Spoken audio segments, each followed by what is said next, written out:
नमस्कार। हम भारतीयों की कुछ सिनेमाज में, वेब सीरीज में और टेलीविजन शोज में स्ट्रेंथ है जिसका पूरा पूरा यूटिलाइजेशन हम करते हैं उस जॉनर में, और उसमें हमारी मास्टरी है।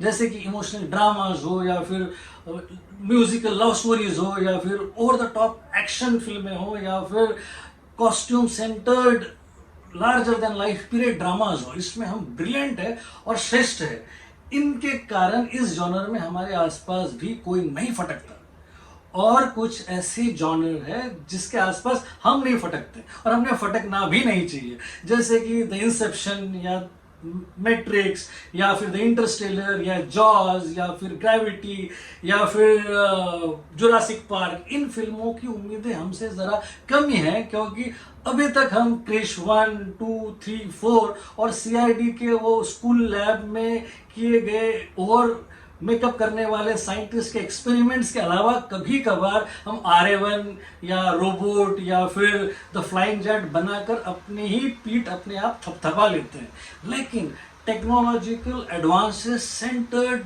ड्रामास पे अभी तक हम सकुचा के बैठे हुए हैं।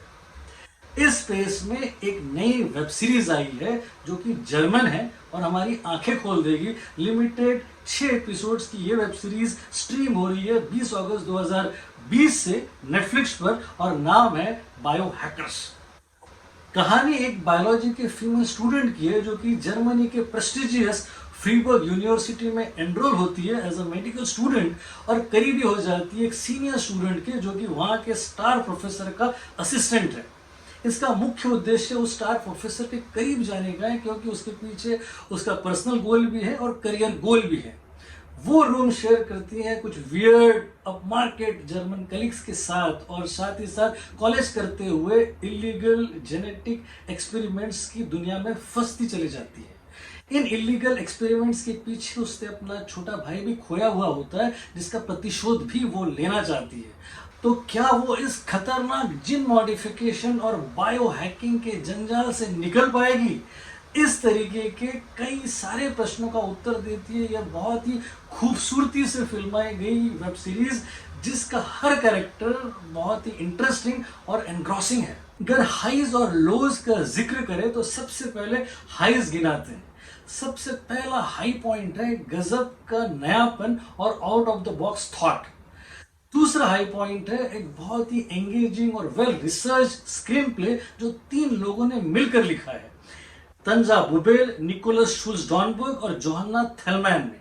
प्रोडक्शन क्वालिटी हाई एंड है, टेक्निकल फिनिश और स्प्लेंडेड सिनेमेटोग्राफी आपको स्तब्ध कर देगी। डायरेक्टर से क्रिश्चियन टिड्डल और टीम ट्रैक जो कि वेल रिसर्च्ड है, वेल स्टडीड है, और उनका पूरा पूरा कंट्रोल है अपने कैरेक्टर्स पर, अपनी कहानी पर और अपने क्राफ्ट पर। एक्टर्स में मेन लीड में है लूना वेडलर, जिसने अमेजिंग परफॉर्मेंस दिया है और अपने हाई पॉइंट में और लो पॉइंट में वो बहुत ही एक्सप्रेसिव रही है। उनके अलावा प्रोफेसर के कैरेक्टर में है जेसिका श्वार्ट्ज, जिसमें एक अजीब सा स्टर्ननेस और रिजिडिटी है जो आपको कहीं ना कहीं झंझोड़ देगी। खासकर वो एक सीन जिसमें इनको, इस प्रोफेसर को जब शक हो जाता है अपने स्टूडेंट पे, जब वो देखती है कि उनके वाईफाई का राउटर अनप्लग्ड है, वो सीन खासकर आपको इनके अभिनय की ऊंचाइयों से अपने आप ही अवगत करा देगा। इतना ज़बरदस्त काम किया इन्होंने। उसके अलावा जो सपोर्टिंग कास्ट है वो रीजनेबल है और ठीक ठाक है। लो पॉइंट्स में है कहानी का बहुत ही थिन मोटिवेशन पॉइंट। एक फैमिली ट्रेजेडी के कारण सारे सिस्टम में सेंध लगाना बड़ा ही अटपटा लगता है, लेकिन फिर हमारे यहाँ भी विजय ने अपनी माँ के आशीर्वाद और जेब में 5 फूटी कौड़ी ना होने के बावजूद भी अमीरी पा ली थी। तो क्रिएटिव लिबर्टी कुछ ज़्यादा ही है इस वेब सीरीज में, लेकिन है, और वो एनग्रॉसिंग है, कहीं ना भी अटपटी है लेकिन बोरिंग नहीं है। इसके अलावा जो बैकग्राउंड स्कोर है कुछ ज़्यादा ही सीरियस है, बहुत ही पियानो नुमा है, कुछ ज़्यादा जार्गन्स है, कुछ ज़्यादा एक्सेसिव टर्मिनोलॉजीज है। लेकिन अगर हम प्लस माइनस हाईज और लोज को कैलकुलेट करें तो हाई पॉइंट ज़्यादा है।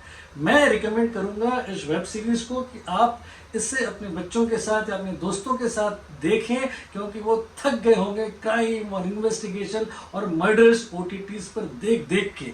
ये एक हल्का सा नयापन लेकर आएगी ये वेब सीरीज, आपको मज़ा भी आएगा और साथ ही साथ एजुटेनमेंट भी होगा। सो 4 स्टार्स, गो फॉर इट।